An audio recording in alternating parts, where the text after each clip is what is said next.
Nos acercamos hoy al final de nuestro estudio del capítulo 7 de Josué. Y en nuestro programa anterior estábamos hablando del pecado de Acán y la consecuente derrota de Israel en Ai. Decíamos que es necesario confesar nuestro pecado a Dios. Ahora, ¿cómo se hace eso? Pues indicando claramente a Dios lo que hemos hecho, así como Acán indicó claramente a Josué lo que él había hecho. Debemos contar a Dios todo lo que tenemos en nuestro corazón, y mejor es que se lo contemos todo porque Él ya sabe lo que hemos hecho de todas maneras. Sin la confesión, amigo oyente, no puede haber ningún gozo ni poder en nuestra vida. No habrá victoria, sino hasta cuando confesemos nuestro pecado. Ahora, cuando Acán confesó su pecado y le dijo a Josué lo que él había tomado de los despojos, Josué entonces envió algunos mensajeros para que buscaran lo que Acán había tomado y había escondido. Y ellos lo trajeron a Josué y lo pusieron delante de Jehová y de los hijos de Israel. Entonces Josué y todo Israel tomaron a Acán y a su familia y todo lo que tenía, incluyendo los despojos que había tomado, y lo llevaron todo al valle de Acor.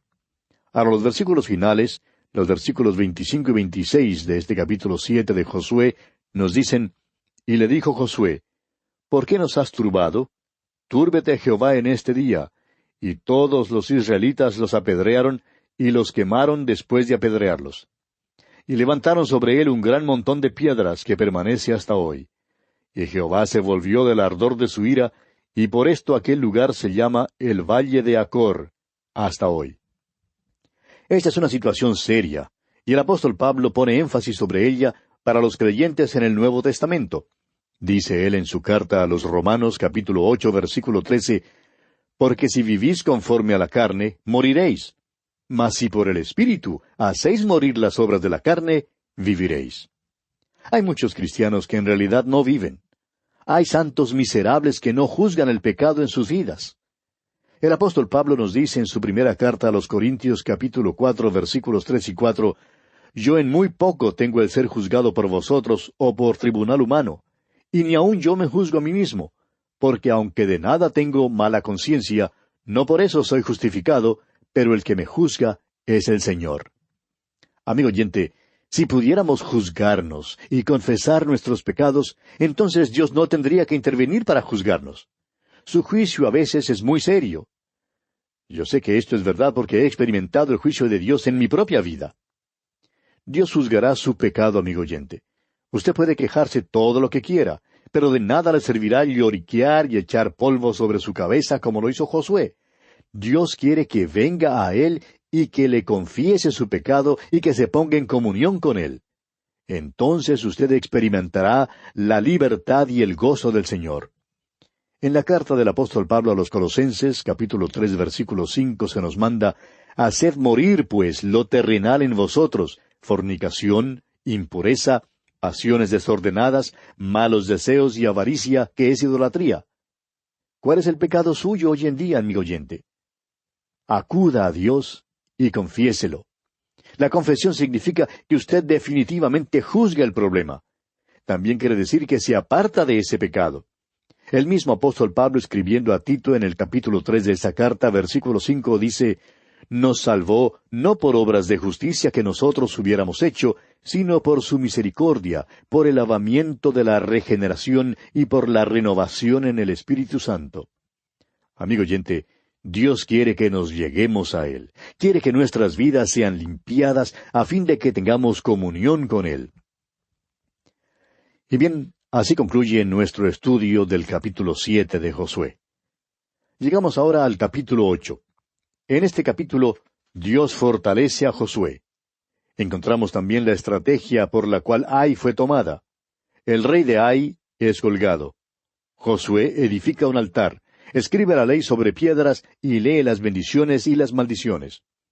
Aunque los israelitas primero fueron derrotados en Ai, Dios por fin les dio allí una victoria. Recuerde usted que Ai representa la carne, y que de la historia de Israel en Ai recibimos una lección espiritual, la cual es importante. En primer lugar, debe haber un reconocimiento del potencial del enemigo. Debemos darnos cuenta de que la carne es nuestro enemigo más grande. A algunos les gusta culpar al diablo por todo. Sin embargo, es nuestra carne la que es responsable de muchas de nuestras dificultades. Un comediante norteamericano siempre dice, «El diablo es quien me hizo hacerlo». El diablo no siempre hace que hagamos lo malo, amigo oyente. Muchas veces es la carne que nos hace pecar. Después de que reconocemos que la carne es nuestro enemigo, necesitamos examinar con cuidado las razones de nuestras derrotas. Muchos de nosotros somos derrotados porque no estamos dispuestos a admitir derrota por razón de que es vergonzosa, innoble, humillante y no queremos admitirla. Los motivos de la derrota se deben principalmente a nuestra confianza en nuestras propias capacidades. Los espías le dijeron a Josué que solamente 2,000 o 3,000 hombres eran necesarios para vencer fácilmente a Ai. O sea que nosotros dependemos de nosotros mismos para ganar la victoria. Creemos que la carne puede ser vencida fácilmente. Pero, amigo oyente, debemos decir como dijo el apóstol Pablo en su carta a los Romanos capítulo 7, versículo 24, «Miserable de mí, ¿quién me liberará de este cuerpo de muerte?» Ahora hubo defección en el campamento de Israel. Y hay muchos cristianos que rodean a Jericó tocando las bocinas, los cuales al mismo tiempo sufren una derrota notoria en Ai. Usted bien puede ser un cristiano separado, que no bebe un cóctel, pero ¿es lleno del Espíritu Santo? ¿Tiene el fruto del Espíritu Santo en su vida? Puede ser que usted no vaya al cine, pero ¿qué le parece a usted las obras de la carne en su vida?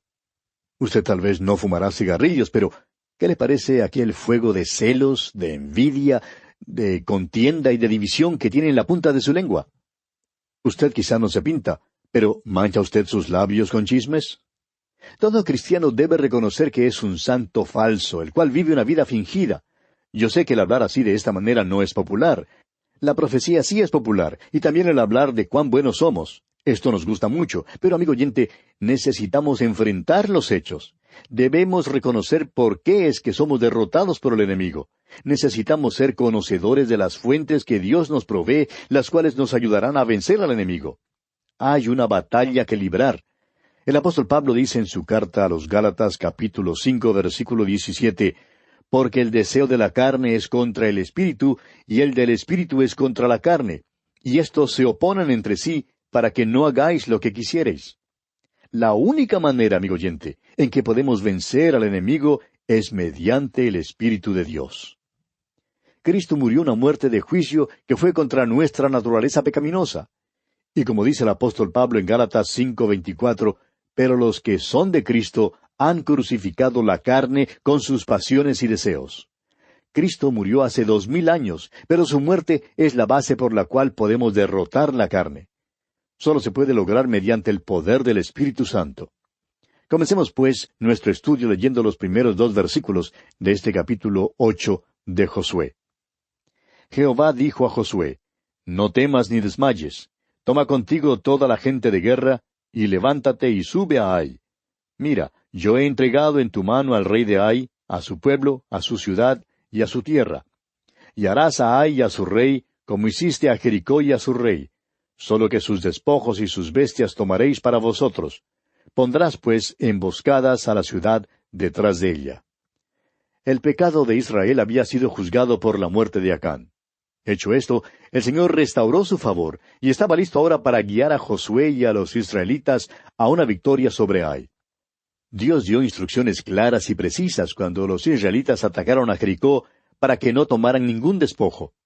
El motivo era que los habitantes de Jericó estaban infectados por enfermedades venéreas. La primera vez en Ai, Dios les dio a los israelitas instrucciones de no tomar el manto babilónico, ni plata, ni oro. Debían dejar todo eso. Josué no sabía mucho en cuanto a los microbios, pero Dios sí sabía. La segunda vez que Israel salió contra Ai, Dios dio unas instrucciones, unas órdenes un poco diferentes, y esta vez Israel obtuvo la victoria. Consideremos ahora la lectura que hace Josué de las bendiciones y maldiciones. Pasemos al versículo 30 y leamos hasta el versículo 32 de este capítulo 8 de Josué. Entonces Josué edificó un altar a Jehová, Dios de Israel, en el monte Ebal, como Moisés, siervo de Jehová, lo había mandado a los hijos de Israel, como está escrito en el libro de la ley de Moisés, un altar de piedras enteras, sobre las cuales nadie alzó hierro, y ofrecieron sobre él holocausto a Jehová, y sacrificaron ofrendas de paz. También escribió allí sobre las piedras una copia de la ley de Moisés, la cual escribió delante de los hijos de Israel. Encontramos que después de la victoria en Ai, Josué edificó un altar al Señor Dios de Israel en el monte Ebal. Luego los israelitas hicieron lo que Moisés les había mandado que hicieran, y Josué leyó las bendiciones y las maldiciones. Usted puede leer estas maldiciones y estas bendiciones allá en el capítulo 11 de Deuteronomio, versículos 26 al 32. Continuando ahora con el capítulo 8 de Josué, pasemos al versículo 34 y leamos también el versículo 35. Después de esto, leyó todas las palabras de la ley, las bendiciones y las maldiciones, conforme a todo lo que está escrito en el libro de la ley. No hubo palabra alguna de todo cuanto mandó Moisés, que Josué no hiciese leer delante de toda la congregación de Israel, y de las mujeres, de los niños, y de los extranjeros que moraban entre ellos. Note usted que toda la ley de Moisés fue leída. No leyeron solamente una parte de ella, sino toda. Esta debería ser la ley de la tierra, y fue una ocasión para que Israel renovara los votos de su pacto con Dios. Y bien, así terminamos nuestro estudio de este capítulo 8 de Josué. Ahora, en el capítulo 9, los reyes se alían para combatir con Israel. Encontramos también la astucia de los gabaonitas y su castigo. Este capítulo 9 principia la campaña en el sur. Habiendo avanzado hasta el corazón de la tierra, y habiéndola dividido, Josué ahora puede avanzar poco a poco contra cada sección. Josué ha sido comparado con Alejandro Magno y con Aníbal como gran general. Dividir y conquistar era la estrategia usada por Josué. Fue engañado por los gabaonitas e hizo un pacto con ellos, lo cual era contrario al mandato claro de Dios, según lo vemos en el versículo 4. Los gabaonitas representan al diablo con toda su astucia y maña. Y amigo oyente, no podemos hacer alianzas con él. La palabra de Dios nos instruye, vestíos de toda la armadura de Dios para que podáis estar firme contra las acechanzas del diablo. Sobre todo, tomad el escudo de la fe, con que podáis apagar todos los dardos de fuego del maligno. Luego en Apocalipsis capítulo 12, versículo 9, leemos estas palabras. Y fue lanzado fuera el gran dragón, la serpiente antigua, que se llama Diablo y Satanás, el cual engaña al mundo entero. Fue arrojado a la tierra, y sus ángeles fueron arrojados con él. Comencemos pues considerando la astucia de los gabaonitas y su castigo. Leamos los primeros 2 versículos de este capítulo 9 de Josué. Cuando oyeron estas cosas todos los reyes que estaban a este lado del Jordán, así en las montañas como en los llanos, y en toda la costa del mar grande delante del Líbano, los heteos, amorreos, cananeos, fereceos, heveos y jebuseos, se concentraron para pelear contra Josué e Israel. Sin duda estos reyes habían planeado aliarse contra los israelitas, pero parece que por alguna razón u otra no se juntaron ni lograron impedir la invasión del ejército de Israel. Es posible que esto explique la acción de los gabaonitas. Su intención no era de luchar, sino de hacer un tratado. Continuemos con los versículos 3 hasta el 9 de este capítulo 9 de Josué. Mas los moradores de Gabaón, cuando oyeron lo que Josué había hecho a Jericó y a Ai, usaron de astucia, pues fueron y se fingieron embajadores, y tomaron sacos viejos sobre sus asnos, y cueros viejos de vino, rotos y remendados, y zapatos viejos y recocidos en sus pies, con vestidos viejos sobre sí, y todo el pan que traían para el camino era seco y mohoso.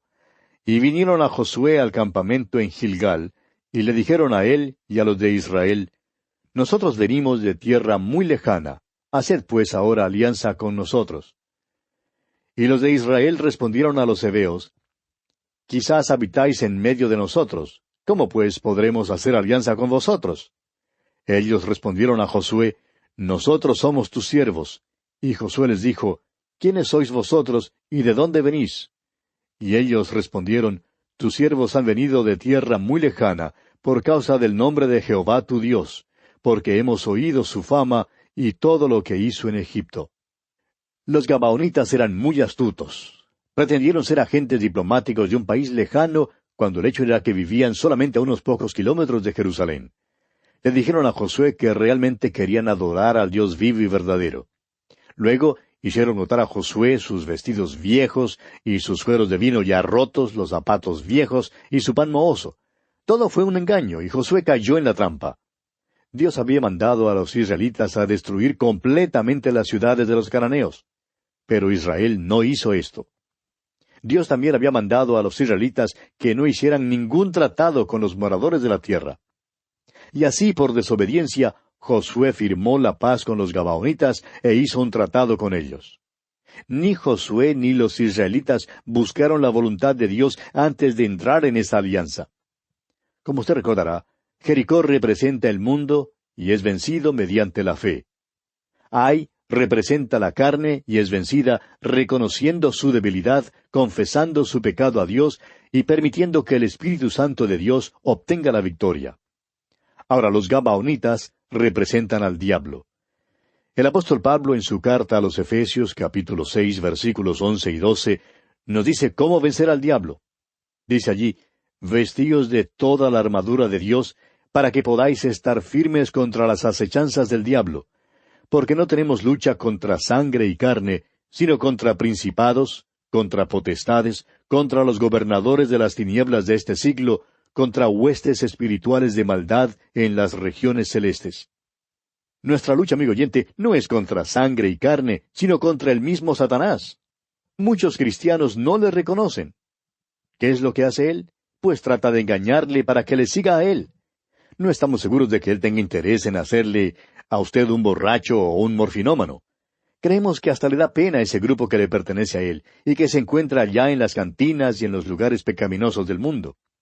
Satanás asistió a la iglesia el domingo pasado y asistirá el domingo que viene otra vez. Quiere ser religioso y quiere que usted, amigo oyente, se postre delante de él en adoración. Es muy astuto y engaña a muchos cristianos. El diablo lo puede engañar a uno como a un chino. El apóstol Pablo, en su segunda carta a los Corintios, capítulo 2, versículo 11, dice, «Para que Satanás no gane ventaja alguna sobre nosotros, pues no ignoramos sus maquinaciones». Y el apóstol Santiago, en el capítulo 4 de su carta universal, versículo 7, dice, «Someteos pues a Dios, resistid al diablo, y huirá de vosotros». La manera de resistir al diablo, amigo oyente, es sometiéndose a Dios. La razón por la cual los engañadores religiosos prosperan es porque el pueblo de Dios los apoya. El apóstol Santiago dice, «Resistid al diablo, y huirá de vosotros». Esto es lo que Josué y los israelitas debieron haber hecho. Ahora, cuando Josué se dio cuenta del engaño de los gabaonitas, les dijo aquí en el versículo 23 del capítulo 9, «Ahora pues, malditos sois, y no dejará de haber de entre vosotros siervos, y quien corte la leña y saque el agua para la casa de mi Dios». Y pasando al versículo 27 del capítulo 9 de Josué, leemos, «Y Josué los destinó aquel día a ser leñadores y aguadores para la congregación y para el altar de Jehová, en el lugar que Jehová eligiese, lo que son hasta hoy». Y así concluye nuestro estudio del capítulo 9 de Josué. En nuestro próximo estudio, Dios mediante, comenzaremos a estudiar el capítulo 10, en el cual veremos que 5 reyes hacen la guerra contra Gabaón y Josué socorre a Gabaón. Dios lucha contra ellos con piedras de granizo y el sol y la luna se detienen ante la palabra de Josué. Los 5 reyes son colgados. 7 reyes más son conquistados y Josué regresa al campamento en Gilgal. El capítulo 10 nos habla de la conquista que hace Josué de 5 reyes de los amorreos al continuar su campaña en el sur. Termina la campaña en el sur con la destrucción de Masesa, Laquis, Limna, Eglón, Hebrón y Debir. El capítulo 10 contiene también el relato del día prolongado de Josué. Y hay todavía una pregunta que hacen tanto los escépticos como los santos con respecto a este día prolongado de Josué. Y esa pregunta es, ¿hizo Josué que el sol se detuviera? En nuestro próximo programa, amigo oyente, veremos algunas de las explicaciones que se han dado para el día prolongado de Josué. Le invitamos, pues, a sintonizarnos para estudiar este capítulo de sumo interés. Será, pues, hasta entonces que el Señor le bendiga abundantemente.